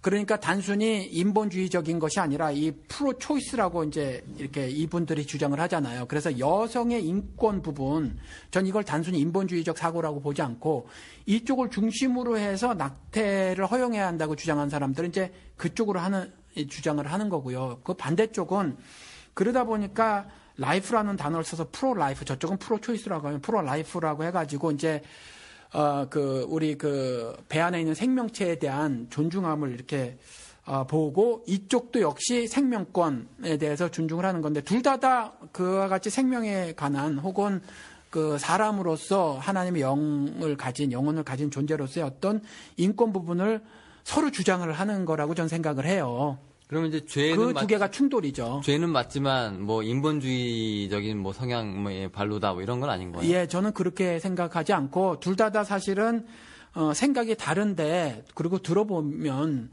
둘 다 일리가 있어요. 일리가 있고 강조점이 다른 거죠. 지금 산모 혹은 여성의 인권 이런 것들을 더 강조하는 쪽에서 프로 초이스 입장을 취하는 거고 뱃속에 있는 생명체를 더 강조하는 쪽에서 이제 프로 라이프 입장을 취하는 거거든요. 지금 이제 중요한 거는 이제 카톨릭 같지 않게 우리 개신교는 조금 이제 낙태 문제에 대해서 굉장히 프라이버시의 문제라든가 그다음에 쉬쉬하는 문제, 그다음에 침묵하는 문제 이런 거 서로 드러내봤자 좋을 거 없는 그런 아픔 정도로만 여기고 이제 쉬쉬하고 넘어가는 거잖아요. 그러면 이거 교회에서도 요거를 이렇게 죄로 이제 선고를 하기도 애매하고요. 그다음에 그렇다고 또 적극 장려하지도 못할 거고. 이 상당히 난감할 것 같아요. 목사님한테 와가지고 목사님 저 여력이 없어서 이 애를 지우고 싶은데 죄가 될까요?라고 얘기하면 목사님이 그 집안의 경제적인 사정을 뻔히 아는데 낳으라고 하실 수도 없을 거고 그렇다고 함부로 생명인데 지우라고 하실 수도 없을 거고 굉장히 난감할 것 같아요. 그 교회 입장에서 이제 이런 문제에 대해서 기준이 좀 서야 될 것 같은데 목사님께서는 낙태 문제에 대해서 그러면 이제 결론적으로 어떻게 생각을 하시는지. 그러니까 누가 와가지고 우리 방송에 처음에 말씀을 드렸지만 이건 어떤 대답을 해도 논쟁의 소지가 있어요. 그렇죠. 물론 그래도 이제 논쟁의 소지가 있는데 실제로 목회하면서 이제 목사님한테 낙태를 허락받는 사람은 없겠지만 없을 거라고 생각이 들어요. 이미 하고 나서 나 괴로워요. 도와주세요. 이 정도는 있을 것 같거든요. 그 정도도 살인이라는 것 때문에 별로 없을 것 같아요. 그런데 각자의 이제 입장들이 있을 거고 저는 교회에서 적극적으로 이 부분을 좀 거론을 해줘야 된다고 생각해요. 왜냐하면 실질적으로 이 일이 다반사로 벌어지고 있는 일이니까 교인들이 실질적으로 경험하는 일들이니까 그냥 무턱대고 또 맹목적으로 또 세상의 생각대로 그냥 결정하고 해버릴 수 있거든요. 그래서 이 부분에 대해서 부족하고 또 충분치 않은 뭐 이유 또 성경적 근거 이렇더라고 하더라도 어떤 입장들을 좀 세워야 하지 않을까라는 생각이 든다라는 거죠. 그렇죠. 사실 교회에서 뭐 성가대 가운 입고 있다고 해서 뭐 그 사람 뭐 성결한 거 아니잖아요. 뭐 다 그렇죠. 그분들 가운데서도 낙태하신 예. 분 계시고 예. 다 그렇게 뭐 조용조용하게 조용히 신앙생활을 하시는 거지. 예. 네, 이 문제를 이제 불거져 나왔을 때 예. 전혀 거부감 없이 받아들일 수 있는 분은 없다는 얘기예요. 예. 그러니까 조금 전에 성가대 가운이라고 말씀하셨는데 네. 목사 가운도 동일해요. 과연 목사님들 가정에서는 낙태를 하지 않았을까?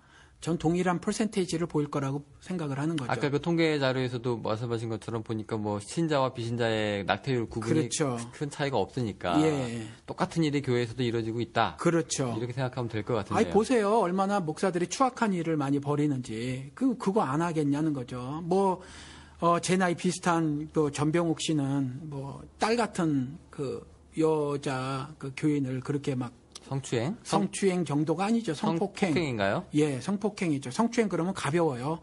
그러니까 성폭행을 하고 말이죠. 뭐 이러한 범죄를 저지르는데 뭐 그거 안 저지르겠어요. 조영기 씨도 나비 부인 뭐 이러고 말이죠. 아, 그분? 예, 뭐 그러니까 뭐 제 생각에는 그 목사 가정에서도 낙태가 많이 있을 거라고 생각이 들어요. 자, 그럼 뭐 스스로 뭐 드러내지 않는 한 이게 예. 뭐 결코 이슈화되지 않은 문제이긴 할 텐데요. 그래서 이슈 하자는 거죠. 예, 굳이 우리가 이렇게 이슈화될 이유가 있을까요? 있죠. 예, 뭘까요, 그러면? 살인이 아니다. 우리가 얘기를 하고 어. 예, 살인죄가 아니다. 저는 정말 그렇게 주장을 하고 싶은 게 뭐냐면 우리 기독교인은 절대적으로 가이드라인이 성경이에요. 성경에서 낙태를 거론하고 있지 않으니까 성경에서 굳이 법제화하지 않은 것을 새로 법으로 만들지 말자는 거예요, 우리가. 그래서 다만 이제 미스캐리지 부분, 유산 부분에 있어서는 출애굽기에 등장을 하죠. 옆에서 이제 어떤 뭐 남자들이 막 싸우는데 뭐 어떻게 하다 보니까 옆에 있는 뭐 쳐서? 임산부를 뭐 이렇게 건들게 되고 그래서 이제 그 뭐 애가 유산되는 일이 벌어진 것. 근데 이 부분도 이제 그 출애굽기에 보면은 살인은 그 형벌이 살인 그 사형이었단 말이죠. 그런데 사형죄로 사형을 안 치고 벌금형이죠. 예, 벌금형을 때렸단 말이죠.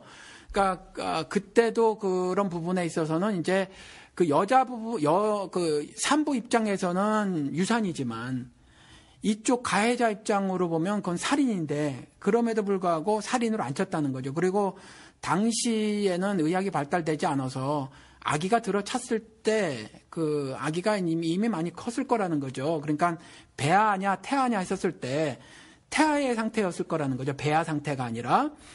그러니까 그 태아 상태로 감지하고 있었을 텐데 충분히. 그리고 성경에도 child라고 번역이 돼 있거든요. 아이라고. 근데 그 아이 죽인 걸 그 살인죄로 싸우던 그 남자를 살인죄로 안 몰았다라는 거죠. 그러니까 일단 살인죄는 아니다. 그래서 살인에 관한 죄의식을 좀 걷어내드리고 싶고, 첫 번째는요, 목회자로서 그렇게 생각을 하는 거예요. 저는 목사니까 일단은. 근데 그런 차이는 있지 않을까요? 지금 말씀하신 게 이제 출애굽기 21장의 내용인데, 예. 이제 서로 이제 이건 이제 사고잖아요. 예. 사고로 어떻게 다투다가 임신한 여인을 쳐가지고 낙태가 된 건데, 예. 유산이 된 건데, 예. 이런 경우에는 이제 벌금형으로 된 거고요. 예. 오늘날 낙태의 개념은 이런 거보다 조금 더 적극적으로 공격적으로 가서, 예. 그냥 아예 그냥 내가 얘를 죽이겠다고 이미 부모가 마음을 먹고, 예. 부모의 동의하에 의사의 기술로 예.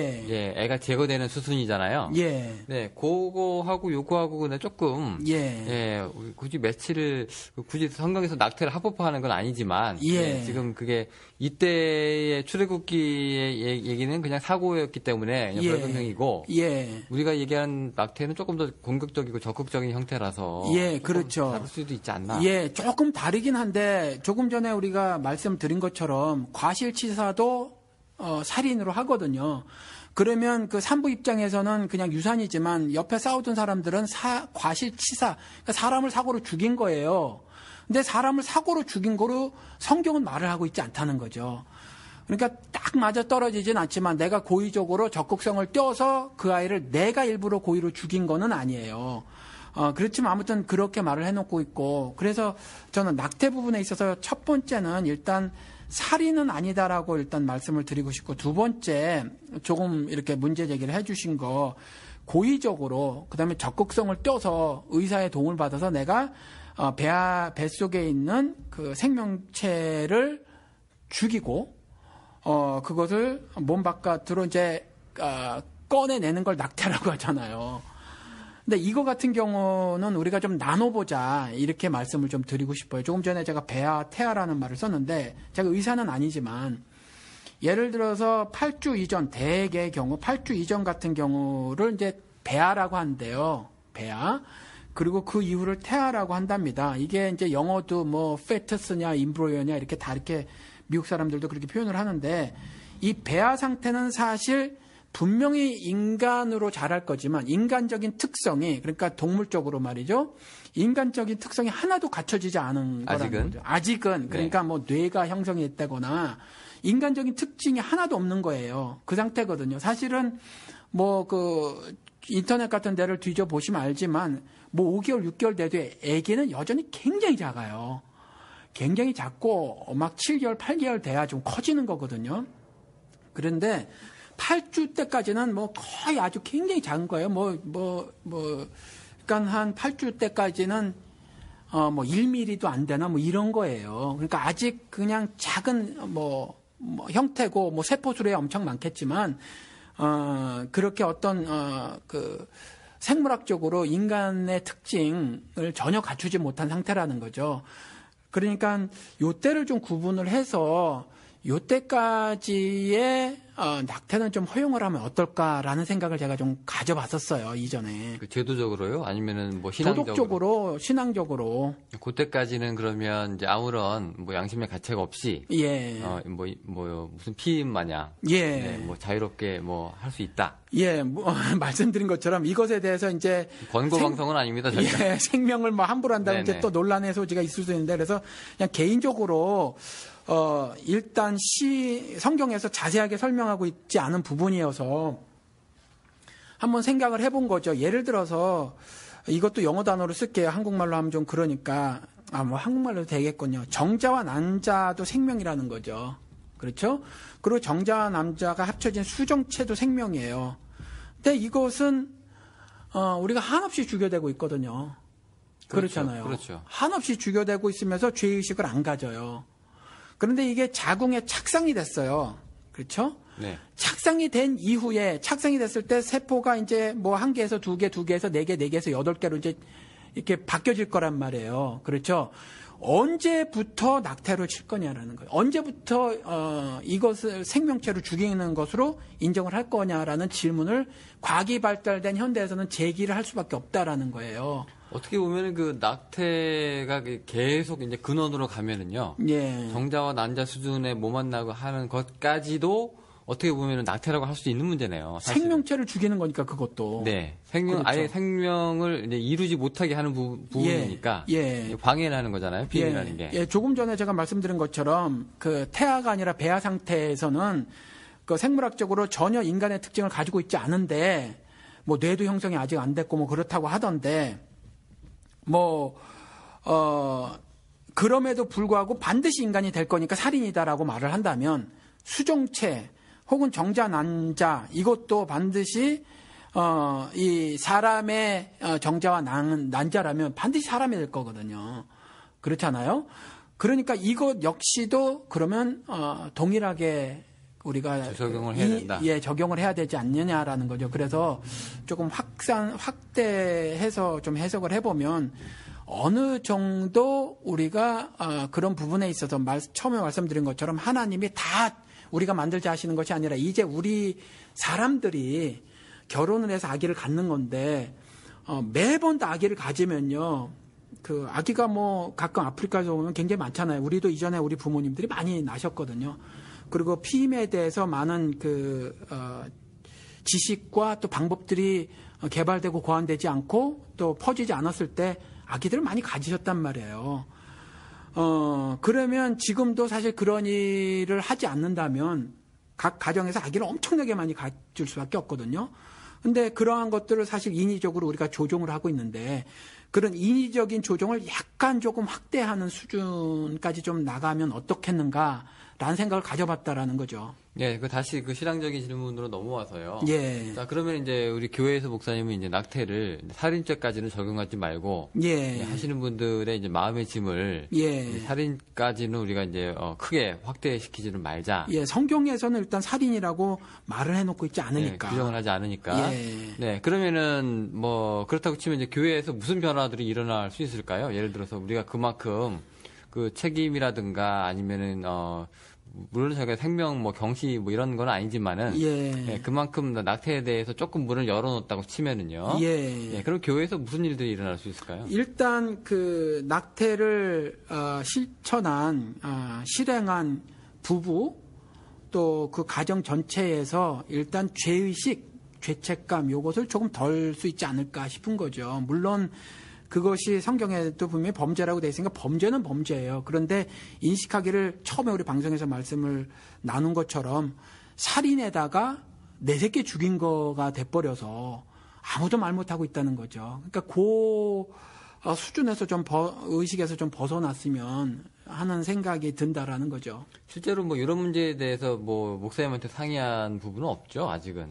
한국 교회는 그렇지만. 예, 저는 아직 없습니다. 네, 솔직히 얘기해서 지금 이 부분에 대해서 목사님들한테 상담하실 부부가 있는지도 저는 잘 모르겠고요. 예. 네, 그럴 용기가 있을지도 모르겠고요. 예. 정말로 쉬셔야 될 문제잖아요. 예. 예, 그리고 이 부분은 신학적인 굉장한 많은 생각들을 해야 될 부분들이 아니에요. 여러 이론들을 만들어 보고 또 그런 이론들을 서로 충돌시켜 보고 해서 얻어지는 어떤 결론 같은 거 이런 걸 추출해내야 되고 이런 부분은 아니거든요. 그냥 고민해야 될 부분이지만 복잡한 건 아니거든요. 그래서 목사님에게 상담할 일은 상담할 주제는 아닌 것 같아요. 죄책감 정도. 예. 네, 그것 때문에 교회에 나오기 힘드시고 예. 이런 분들도 있을까요? 내가 사람을 죽였다. 예. 십계명을 어겼다. 예, 그런 경우에 따라서 그런 분도 계실 수도 있겠지만 대개는 문제가 뭐냐면 한평생 거짓말을 하고 산다는 거죠. 교회 와서. 아닌 것처럼 하고 사시니까 이제 그런 부분에서 좀 자유함을 드리고 싶은 거예요. 그럼 만약에 이제 그 죄라고 치면은요. 예. 그런 부분도 이제 회개가 좀 필요한 건가요? 어떻게? 그렇죠. 그리고 이제 다시는 저지르지 말도록. 네, 가늠한 여인 용서하실 때 예. 네, 용서는 해주셨지만 다시는 그러지 말라고 한 것처럼 예. 또 다시는 이제 낙태하지 말라. 예, 그래서 피임이라는 거를 좀 잘 하셔라. 네. 이게 예. 성교육 방송 되는 것 같이 이제 결론이 그렇게 가는데요. 예. 예.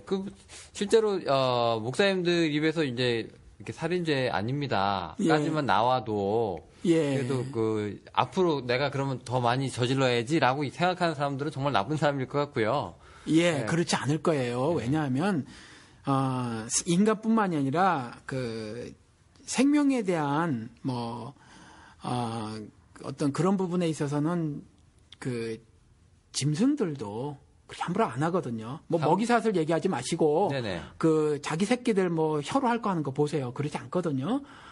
사자한테 잡혀 먹을 얼룩말 새끼가 있으면 얼룩말이 막 가서 덤비고 하는 거 이런 것들이 이제 본능적으로 있거든요. 그렇죠. 그렇기 때문에 아무리 제가 이렇게 말씀을 드린다고 해도 그런 것들로부터 이렇게 지금부터 나는 그러면 낙태를 마음대로 해야 되겠다 이런 분들은 안 계실 거예요. 예, 낙태 면허를 저희가 드리고 있는 게 아니라 그렇죠. 예, 낙태 허가증을 자격도 없고 예, 발급하여 드리는 게 아니라 예. 이미 저지셔서 아직도 이제 그 고통에 헤어나오지 못하는 분들의 예. 부담감을 좀 덜어드리는 차원에서 예. 그럼 성경에서는 그러면 살인죄 죄는 맞지만 살인죄까지는 아니다라고 이제 적용을 하잖아요. 예. 죄가 맞다고 하는 성경 구조는 어디 정도에 있을까요? 그거밖에 없어요. 아기가 떨어지는 부분에 있어서는 출애굽기밖에는 없어요. 벌금형 정도. 그렇죠. 거기서 이제 벌금형인데 벌금형 치고는 셌죠. 그러니까 남편이 달라는 대로 줘야 된다 이렇게 나오더라고요. 간과는 하시지 마시고 네네. 심각하게 생각하시되 조금 더 확장을 해서 말씀드린 것처럼 이 정리를 좀 해달라고 하셨으니까 정리를 하면 저는 이제 여기까지 좀 인식을 하고 사는 거죠. 물론 그렇게 안 되고 피임을 잘하시면 더 좋지만 어쩌다 보니까 이제 됐는데 요즘엔 빨리 알 수 있잖아요. 그리고 교육들을 다 받으셔서 벌써 이제 한 달에 한 번 하는 그것만 좀 지나쳐도 벌써 의심을 하시기 시작하거든요. 그러니까 금세 알아요, 요즘에는. 그러면 아직 8주가 되기 전이거든요. 그럼 그런 부분에 있어서는 좀, 도무지 환경보다는 아무튼 어떤 그 개인적인 그것이 있으면, 그 부분에 있어서는, 한번 이런 생각을 저는 가져보는데, 동의가 되시면 그렇게 좀, 같이 생각을 하실 수 있다 하는 부분이 뭐냐면, 피임도 마찬가지인 것처럼, 일정 부분 그런 부분에 대해서, 하나님께서 질서를 우리에게 위임하지 않으셨나, 라는 생각이라는 거죠. 그래서 그 부분에 있어서는 좀, 거기까지 확대를 해서 생각을 하시면 좀 어떨까. 그런 생각이라는 거죠. 예, 제가 그 질문을 조금 더 확장해서 제 범위를 살짝 옮겨 볼게요. 예. 지금 이제 우리가 낙태를 예방하기 위해서는 일단 피임이라는 게 있어야 되고요. 예. 또 피임을 또 강조하다 보면 또 성교육이라든가 예. 뭐 이런 것들이 이제 필요한데 올바른 예. 또 성의식을 또 가져야 되니까 예. 또 그런 것들이 또 가장 활발할 때가 이제 또 사춘기들 10대들 뭐 그렇죠. 그렇잖아요. 예. 근데 교회 입장에서 니네들 피임해라라고 얘기할 수는 없는 거거든요. 오히려 혼전 순결 서약을 받아내려고 하지. 네, 뭐 이런 문제에 대해서는 뭐 어떻게 생각을 하세요? 그러니까 미국 같은 경우 우리 미국에 살지만 알잖아요. 콘돔 나눠주고 하는 거. 그 교회에서 하나요? 미국 교회에서는 하는 경우 막 뉴스에 보도되고 그러잖아요. 저는 학교는 봤습니다만. 예, 학교에서는 많이 하고, 그리고 뭐 화장실 같은데 25센트 내면 콘돔 이렇게 자판기 같은 거 화장실에도 있고, 네.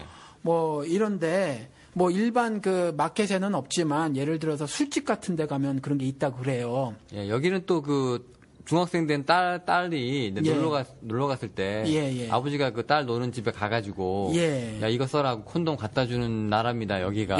네, 아주 그렇죠. 예. 근데 교회에서도 이제 콘돔을 나눠주는 행사 같은 거 하고 그러면서 성교육을 한다고 하면서 이제 그렇게 하는데 이게 이제 차선책이에요 사실 차선책. 근데 최선책은 뭐냐 하면 조금 전에 말씀드린 것처럼 성교육을 올바로 시키는 거죠. 그러니까 콘돔을 나눠준다고 하는 거는, 거기에 메시지가 그런 게 들어있거든요. 그러니까 어차피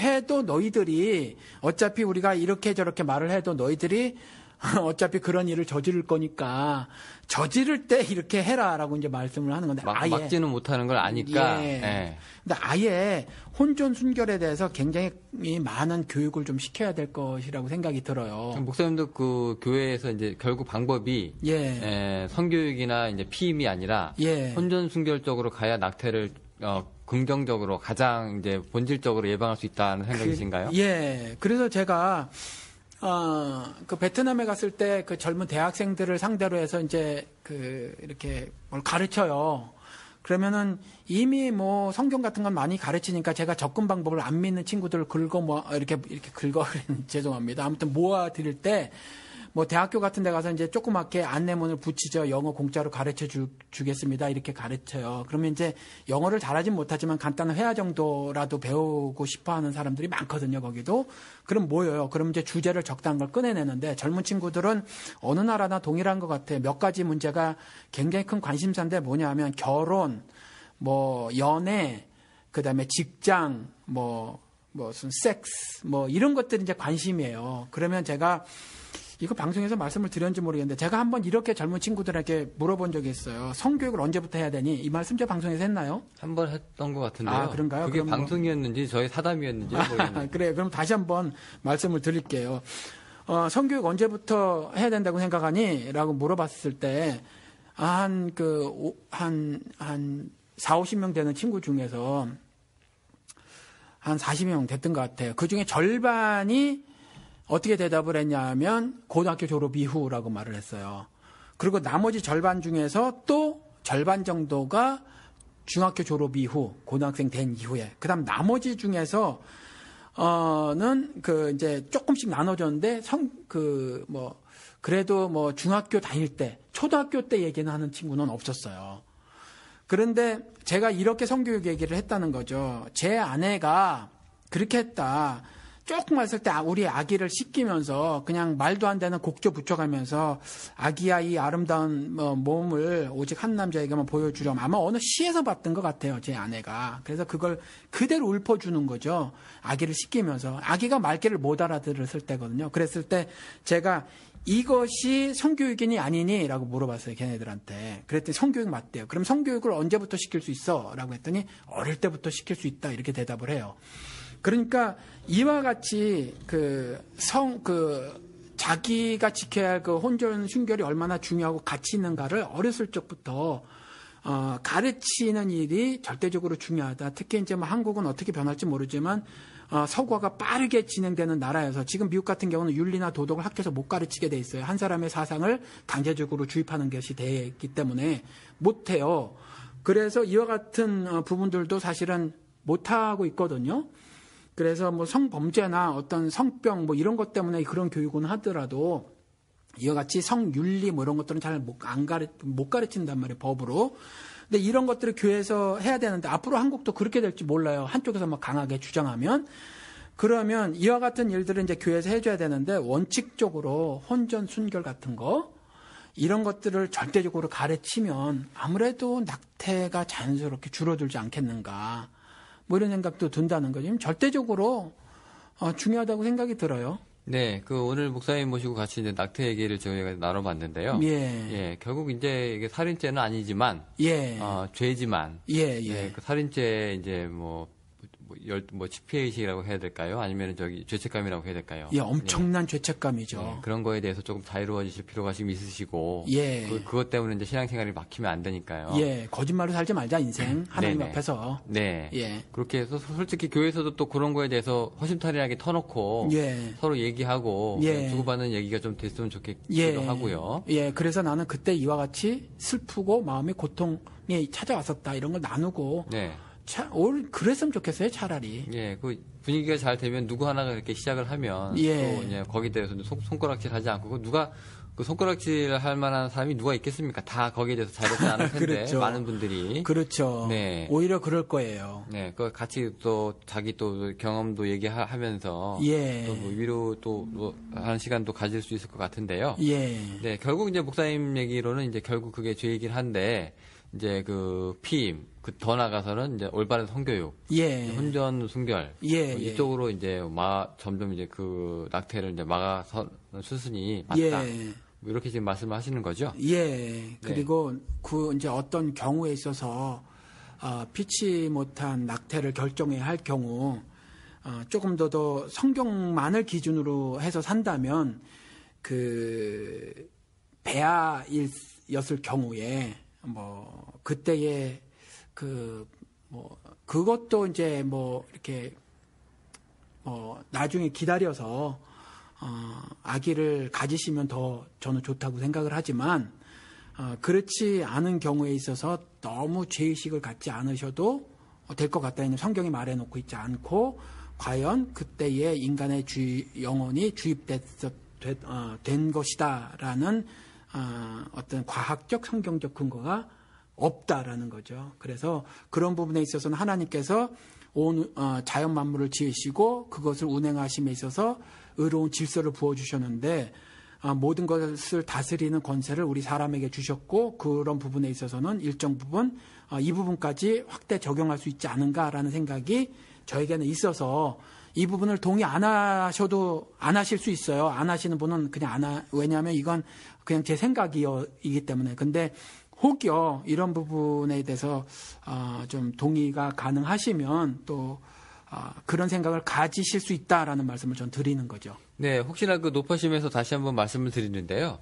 저희가 낙태를 그렇게 쉽게 생각하는 그런 가치관을 갖고 있다거나 또 낙태를 조장한다거나 하는 방송은 아니고요. 네, 특별히 이걸로 인해서 이제 낙태를 앞으로 더 이제 해야 된다. 혹은 젊은이들이 야 이거 봐 목사님도 하래. 이런 분위기는 더더욱 또 아니라는 것을. 혹시 젊은 분들 이 방송 들으시고 은혜 받으셔서 또 사고 치시지 마시면 좋겠다. 네네 그런 얘기죠. 네 오늘 저희가 준비한 에피소드는 여기까지였고요. 네 저희 또 다른 시간에 또 만나 뵙도록 하겠습니다. 감사합니다. 감사합니다.